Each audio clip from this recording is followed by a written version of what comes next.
صبح د اورنګزیب علمگیر نوم اوریدلی دا یو بادشاو د بچی قرآن یاد کو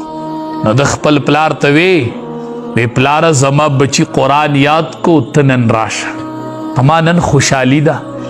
نن تراشه نو پلار ورته ډیر عجیبه جواب ورکو پلار تی پاغه ټیم باندې ګیلمن وو نو پلار ورته وی بچیا اورنګزیبا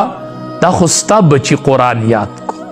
نو تاج خو بتا ته میلاویږي جوړه خو بتا ته میلاویږي اورنګزیبا دا چې تا قرآن یاد کړی وی ما ته دی ویلی وی چې پلاره نن راشه زه الله د قرآن حافظ کړم اما خوشحالي خو به دغه وه دا خو ستا خوشحالي ده د اقې ورځې نه اورنګزیب علمگیر شروع وکړل او قرآن شروع کو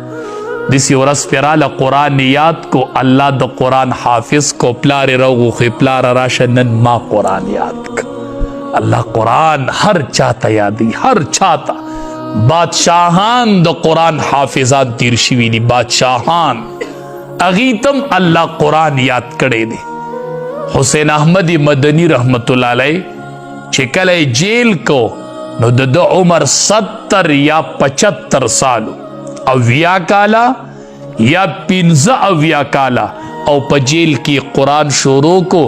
نو 20 سپارے حفظ په جیل کې اوکو قرآن یاد کو شل سپارے د 70 او د 75 سال په عمر کې قرآن یاد کو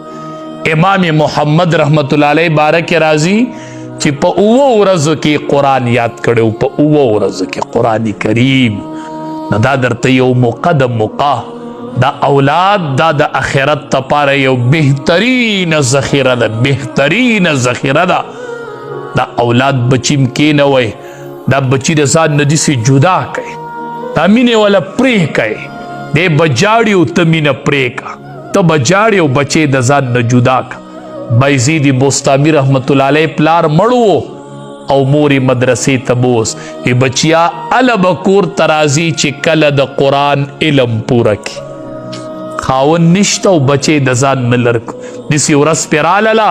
چې ورې وټکو مور ته وی مورې ورکوله او که زه بایزید بوستامي رالم مورې بچیا علم دی پوره کړی او مورې د عالم رالم کور